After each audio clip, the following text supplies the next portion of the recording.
going to discuss the topic of DNA fingerprint. Already we learned some about before class. What is DNA fingerprint means?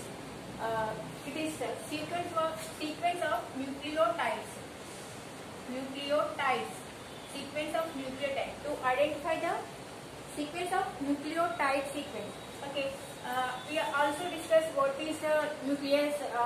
Nucleus having the chromatin having the chromatin material, and next nucleotides, DNA gene. Okay, it is a sequence of our nucleus.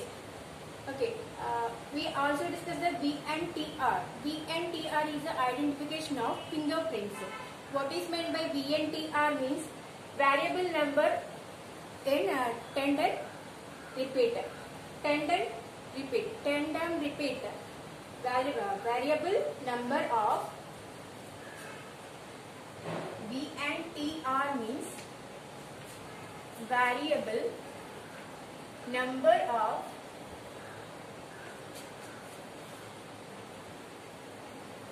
tandem repeat.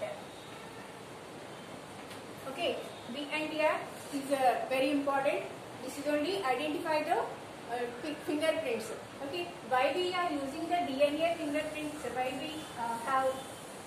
we have means, okay, if any crime is done in any place, ఏదైనా crime జరిగినప్పుడు ఆ crime ఎవరు చేశారు అని identify చేయడానికి okay clues తోటి ఆ finger prints, not only finger prints అంటే ఈ ఫింగర్ ప్రింట్స్ కాదు, దాంట్లో ఉన్న అంటే ఒక ప్లేస్కి వెళ్ళి ఎక్కడైతే క్రైమ్ జరిగిందో ఆ ప్లేస్కి వెళ్ళి అక్కడున్న హెయిర్ కానీ నెయిల్స్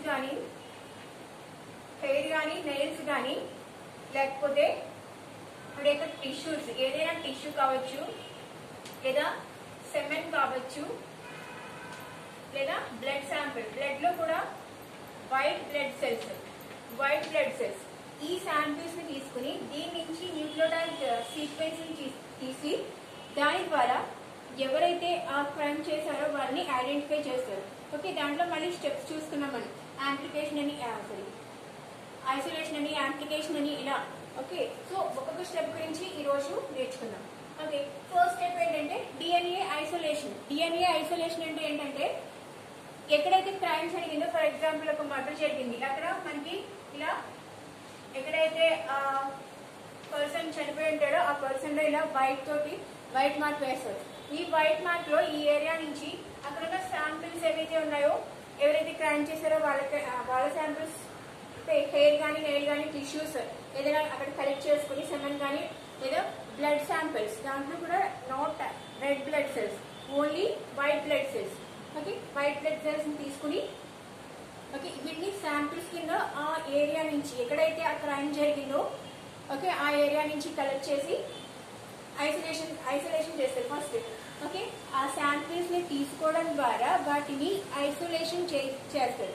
ఓకే, అది ఫస్ట్ స్టెప్. సెకండ్ స్టెప్ ఏంటంటే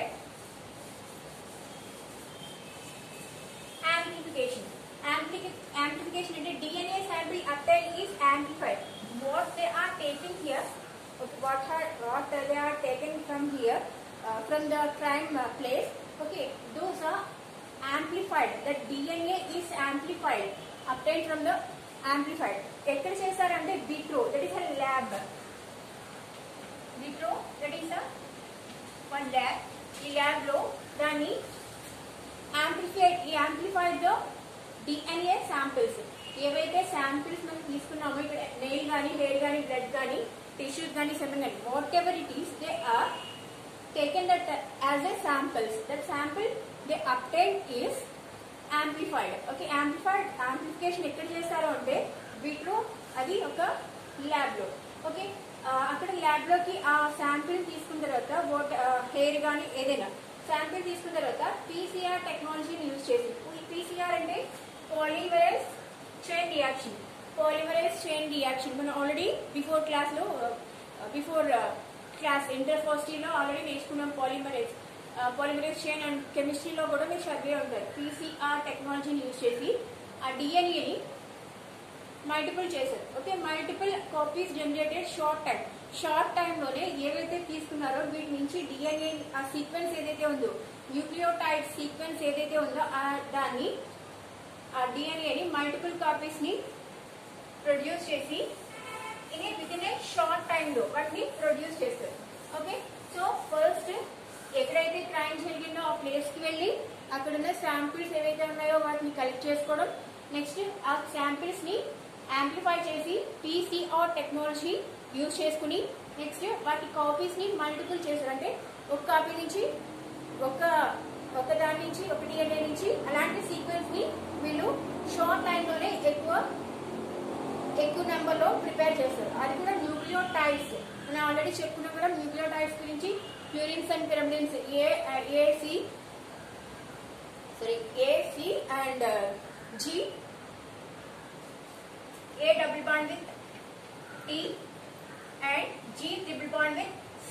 Okay, guanine and cytosine, thymine and adenine. Okay, so ఈ న్యూక్లియోటైడ్ సీక్వెన్స్ ని వాళ్ళు ప్రిపేర్ చేస్తారు. బిఫోర్ క్లాస్ లో డిఎన్ఏ నుంచి ఆ ఎంఆర్ఎన్ఏ ఎలా ప్రిపేర్ చేస్తారు, అలాగే ఎంఆర్ఎన్ఏ నుంచి ఒక ప్రోటీన్ అనేది ఎలా ప్రొడ్యూస్ అవుతుంది అనేది మొత్తం ఇదంతా కూడా మన ప్యూరిన్ అండ్ పిరమిడిన్స్ తోటే లింక్అప్ అయి ఉంటుంది. అంటే code and anti code decode చేయడం ద్వారా వాటిని మల్టిపుల్ చేస్తారు. నెక్స్ట్ స్టెప్ వచ్చేటప్పటికి నెక్స్ట్ స్టెప్ వచ్చేటప్పటికి డిఎన్ఏ ఫ్రాగ్మెంటేషన్. డిఎన్ఏ ఫ్రాగ్మెంటేషన్ అంటే ఏంటంటే చిన్న పీసెస్ కింద వాటిని డిఎన్ఏ ఏదైతే వాళ్ళు కలెక్ట్ చేసుకున్నారో శాంపిల్స్ ని దాన్ని చిన్న పీసెస్ కింద కట్ చేశారు. దానికి subjected to RE, that is enzyme. RE is enzyme. ఈ ఎంజైమ్ ని యూజ్ చేసి డిఎన్ఏ ని చిన్న పీసెస్ కింద ఫ్రాగ్మెంటేషన్ అంటే ఆల్రెడీ మీకు తెలుసు కదా చిన్న పీసెస్ కింద వాటిని కట్ చేయడం. Okay, restriction endonuclease. RE means restriction endonuclease. ఈ ఎంజైమ్ ని యూజ్ చేసి డిఎన్ఏ ని ఫ్రాగ్మెంటేషన్ చేస్తారు. అంటే డబుల్ స్టాండర్డ్ లో ఉన్న డిఎన్ఏ ని సింగిల్ స్టాండర్డ్ లోకి అంటే చిన్న పీసెస్ కింద వాటిని ఫ్రాగ్మెంటేషన్ చేయడానికి RE రిస్ట్రిక్షన్ ఎండోన్యూక్లియస్ అనే ఎంజైమ్ ని యూజ్ చేశారు. ఓకే, సో ఈ న్యూక్లియస్ డిఎన్ఏ ఏదైతే ఉందో వాళ్ళు తీసుకున్న శాంపిల్ సీక్వెన్స్ ఏదైతే ఉందో యాంప్లిఫై చేసిన సీక్వెన్స్ ఏదైతే ఉందో దాన్ని RE అనే ఎంజైమ్ ని యూజ్ చేసి దాన్ని చిన్న పీసెస్ కింద అంటే డబుల్ స్టాండర్డ్ లో ఉన్న డిఎన్ఏ ని సింగిల్ స్టాండర్డ్ కింద అంటే సింగిల్ పీసెస్ కింద వాటిని డివైడ్ చేసి RELP అంటే రిస్ట్రిక్షన్ ఫ్రాగ్మెంట్ లెంత్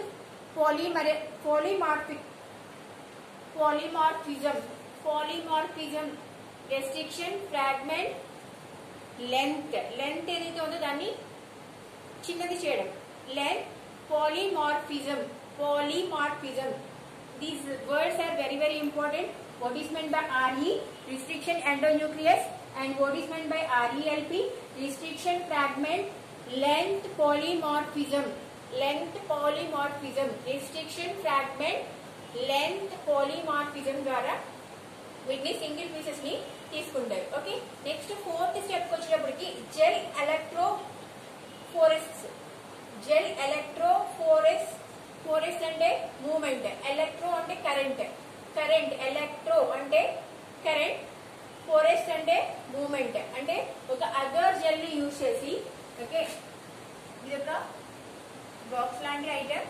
ఓకే, ఇక్కడ అగర్ జెల్ ని యూజ్ చేసి ఈ శాంపిల్ ఏదైతే ఉందో మనం తీసుకున్న ఫ్రాగ్మెంట్స్ ఏదైతే ఉన్నాయో వాటిని ఇక్కడ రిలీజ్ చేస్తారు. మనం ఆల్రెడీ చెప్పుకున్నాం కదా డిఎన్ఏలో ఫాస్ఫేట్స్ ఉంటాయని చెప్పుకున్నాం కదా, sugar and phosphates back bones అని చెప్పుకున్నాం. ఓకే, షుగర్ ఫాస్ఫేట్ ఈ ఫాస్ఫేట్ ఉండడం వల్ల ఇది మైనస్ చార్జ్ తో ఉంటుంది. ఓకే, నెగిటివ్ చార్జ్ తో ఉంటుంది. అగార్ జెల్ లో కనుక మనం దాన్ని ఉంచినప్పుడు ఈ నెగిటివ్ డిఎన్ఏస్ అన్ని కూడా ఫ్రాగ్మెంట్స్ అన్ని కూడా పాజిటివ్ వైపుకి మూవ్ అవుతాయి. Okay, negative move to positive vibration. ఇక్కడ యూజ్ చేసే జెల్ ఏంటంటే అగారోస్ జెల్ ని యూజ్ చేసి దీనికి కరెంట్ ని పాస్ చేయడం ద్వారా ఇక్కడున్న ఫాస్ఫేట్ ఏదైతే ఉందో అది నెగిటివ్ ఛార్జ్ ఉంటుంది కాబట్టి ఫ్రాగ్మెంటేషన్ కి అది పాజిటివ్ ఛార్జ్ వైపుకి అవి మూవ్ అవుతాయి. ఓకే, ఛార్జింగ్ ఆఫ్ డిఎన్ఏ అంటే ఆ పాజిటివ్ ఛార్జింగ్ నుంచి ఇవి ఎటువైపు మూవ్ అవుతాయంటే నెగిటివ్ ఛార్జ్ నుంచి పాజిటివ్ ఛార్జ్ లోనికి మూవ్ అవుతాయి. సో ఫస్ట్ స్టెప్ ఏం తీసుకున్నాం, శాంపిల్ ని కలెక్ట్ చేయడం. శాంపిల్స్ గా ఏమేమి తీసుకుంటామంటే నెయిల్ కానీ, హెయిర్ కానీ, బ్లడ్ కానీ, టిష్యూస్ కానీ, అలాగే సెమన్ కానీ తీసుకుంటారు. ఓకే, డిఎన్ఏ యాంప్లిఫికేషన్ అంటే దాన్ని పీసీఆర్ టెక్నాలజీని యూజ్ చేసి దాన్ని కాపీస్ ని జనరేట్ చేస్తారు. అలాగే నెక్స్ట్ వచ్చేసి డిఎన్ఏ ఫ్రాగ్మెంటేషన్ అంటే ఆర్ఏని యూజ్ చేసి ఫ్రాగ్మెంట్ చేస్తారు, వాటిని చిన్న చిన్న పీసెస్ కింద తీస్తారు. నెక్స్ట్ జెల్ ఎలక్ట్రోఫోరెసిస్ అంటే అగర్ జెల్ ని యూజ్ చేసి కరెంట్ ద్వారా వాటిని నెగిటివ్ ఛార్జ్ నుంచి పాజిటివ్ ఛార్జ్ కి మూవ్ అయ్యేలాగా చేస్తారు. ఓకే, నెక్స్ట్ స్టెప్ వచ్చేటప్పటికి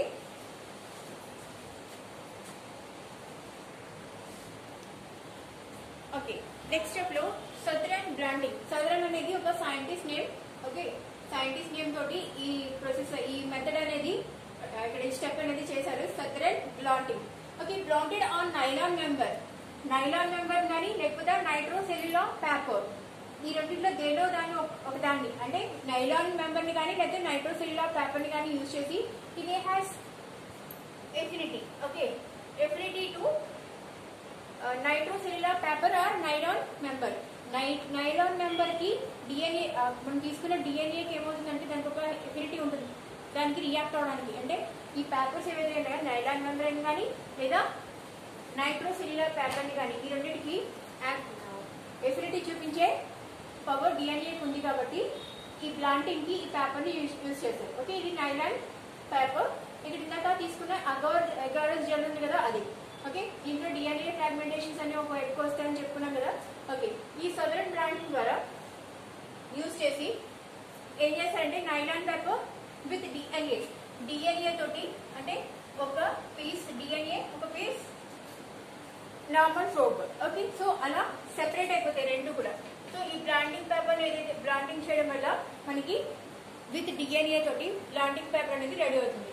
ఓకే, సేమ్ లెంత్ పేపర్ ని తీసుకుంటారు. ఎలా అయితే అగారస్ జెల్ ఉందో ఆ జెల్ కి సమానమైన లెంత్ గల పేపర్, అదే నైట్రోసెల్యులార్ పేపర్ కానీ లేకపోతే ఓకే నైలాన్ మెంబ్రేన్ కానీ, ఎందుకంటే డిఎన్ఏకి వీటికి ఎఫినిటీ చూపించే పవర్ ఉంది కాబట్టి. ఓకే, నెక్స్ట్ సిక్స్త్ స్టెప్ వచ్చేటప్పటికి హైబ్రిడైజేషన్ అంటే ఏంటంటే radioactive probe is prepared.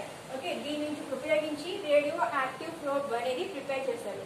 Okay, ఇక్కడ ఈ బ్యాండ్ ఉంది కదా, band is coated with probe. Okay, ఈ బ్యాండ్ ఏదైతే ఉందో ఈ ప్రోబ్ లో డిఎన్ఏ అండ్ ఈ ప్రోబ్ తీసుకుని దీన్ని రేడియో యాక్టివ్ ప్రోబ్ ప్రిపేర్ చేయడానికి ఏం చేస్తారంటే ఈ పైన డిఎన్ఏ పాజిటివ్ అండ్ నెగిటివ్ ఇలా ఒకటి పెద్దది ఒక చిన్నది ఒకవైపుకి వస్తే S1 S2 S3 అనే 3 స్టెప్స్ లోకి మనకి డిఎన్ఏ అనేది ఏదైతే మనం తీసుకున్నామో, ఎవరైతే మనం అనుకుంటున్నామో సస్పెక్టెడ్, ఎవరైతే క్రైమ్ చేశారని అనుకుంటున్నామో వాళ్ళతోటి మ్యాచ్ చేస్తారు. Sample match with the సస్పెక్టర్.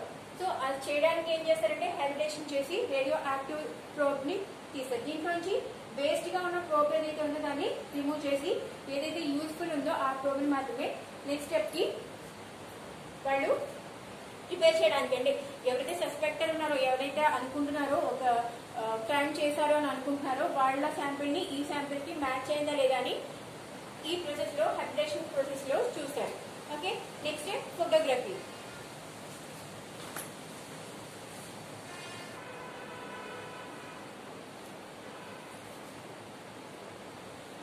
Okay, last step వచ్చేటప్పటికి ఫోటోగ్రఫీ ఆర్ డాక్యుమెంటేషన్. దీంట్లో ఏం చేస్తారంటే ఆల్రెడీ మనకి నైలాన్ మెంబ్రేన్ మీద వచ్చిన రేడియో యాక్టివ్ ప్రోబ్ అనేది తీసుకుని దాన్ని ఎక్స్రే మీద ఉంచి దాని నుంచి ఇమేజ్ తీస్తారు. ఏదైతే డిఎన్ఏ సీక్వెన్స్ ఉందో ఆ సీక్వెన్స్ ని ఇమేజ్ తీయడం ద్వారా ఈ మొత్తం ప్రాసెస్ అనేది ఎవరైతే శాంప్లిఫై ఎవరైతే అనుకున్నారో వాళ్ళకి మ్యాచ్ చేయలాగా లేకపోతే మ్యాచ్ అవుతుంది అని అనుకుంటే కనుక ఇలాంటి టెస్ట్ అన్ని కూడా డిఎన్ఏ ఫింగర్ ప్రింట్ ద్వారా వాడిని ఫైండ్ అవుట్ చేస్తారు. ఎవరైతే ఆ మిస్టరీ క్రైమ్ చేశారో వాళ్ళని ఫైండ్ అవుట్ చేయడానికి. లాస్ట్ స్టెప్ లో ఫోటోగ్రఫీ అంటే ఎక్స్రే రేస్ ని యూజ్ చేసి వాటి ఇమేజెస్ ని తీస్తారు. Radio active probe before step లో ఏదైతే ఉందో రేడియో యాక్టివ్ ప్రోబ్ ఉందో ఆ యాక్టివ్ ప్రోబ్ తోటి తీసుకుని దాన్ని ఎక్స్రే మీద పెట్టడం వల్ల మనకి డాక్యుమెంటేషన్ అనేది వచ్చి ఫైండ్ అవుట్ చేయడానికి ఈజీ అవుతుంది. ఓకే, దీంట్లో మొత్తం మనం 7 స్టెప్స్ చూసుకున్నాం. First one is isolation. Isolation అంటే ఏంటి? ఎక్కడైతే క్రైమ్ జరిగిందో ఆ క్రైమ్ ప్లేస్కి వెళ్ళి ఆ ప్లేస్ లో ఉన్న శాంపిల్స్ ఏవైతే హెయిర్ కానీ లేదా బ్లడ్ కానీ వాట్ ఎవర్ ఇట్ ఈస్ తీసుకోవడం. నెక్స్ట్ స్టెప్ లో యాంప్లిఫికేషన్ చేయడం. యాంప్లిఫికేషన్ కి PCR పాలిమరేజ్ చైన్ రియాక్షన్ తీసుకుని దాని ద్వారా వాటిని నెంబర్ ని ఇంక్రీజ్ చేయడం. నెక్స్ట్ ఫ్రాగ్మెంటేషన్ కి ఒక ఎంజైమ్ యూజ్ చేసాం, RE అనే ఎంజైమ్ ని.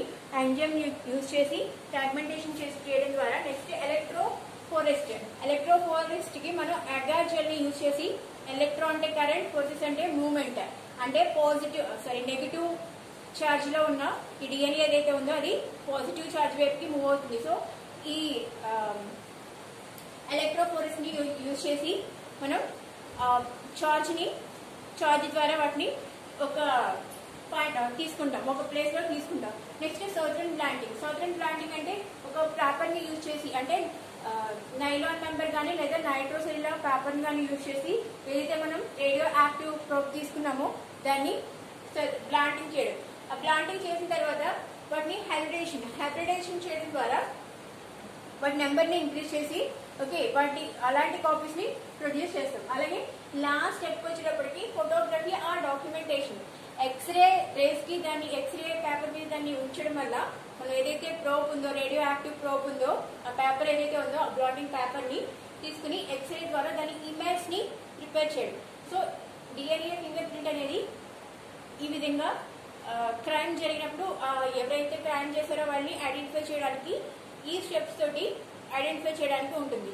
ఓకే, ఎందుకు వీటిని యూజ్ చేస్తారంటే పేరెంటల్ డిస్ప్యూట్, ఎవరు పేరెంట్, ఫాదర్ గానీ మదర్ గానీ ఎవరు అని ఫైండ్ అవుట్ చేయడానికి, లేదా ఎనీ రేప్ కేసెస్ కానీ లేకపోతే ఎనీ మర్డర్ కేసెస్ కానీ, ఓకే ఇలాంటి కేసెస్ లో. అండ్ అగ్రికల్చర్ ఫీల్డ్ లో అంటే క్రాప్స్ ని ఎక్కువ మెంబర్లో ఏదైతే యూస్ఫుల్ క్రాప్ ఉందో దాన్ని ఎక్కువ సంఖ్యలో ప్రిపేర్ చేయడానికి అది ఎక్కడి నుంచి వచ్చింది, దాంట్లో ఉన్న DNA ఏంటి, ఫ్రాగ్మెంటేషన్ ద్వారా అన్ని ఫైండ్ అవుట్ చేయడానికి యూజ్ చేస్తారు. అలాగే ఎకాలజీ ఇది వచ్చే మనకి దొరికిన శాంపిల్ ఏ ఇయర్ లో ఉంది, ఓకే లేకపోతే ఎక్కడి నుంచి వచ్చింది, ఏ ఇయర్ లో ఉంది, లేకపోతే DCR, ACR, BCR, ఓకే ఇలాంటివి ఫైండ్ అవుట్ చేయడానికి DNA ఫింగర్ ప్రింట్ అనేవి యూజ్ అవుతాయి.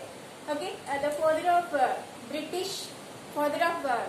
DNA ఫింగర్ ప్రింట్ ఎవరంటే బ్రిటిష్ లో అలెక్ జెఫరీ అనే ఆయన బ్రిటన్ లో ఆయన ఫాదర్ ఆఫ్ DNA ఫ్రాగ్మెంటేషన్. అలాగే ఇండియాకి వచ్చేటప్పటికి Lalji Singh is the father of DNA finger print. Lalji Singh is the father of Indian DNA fingerprint.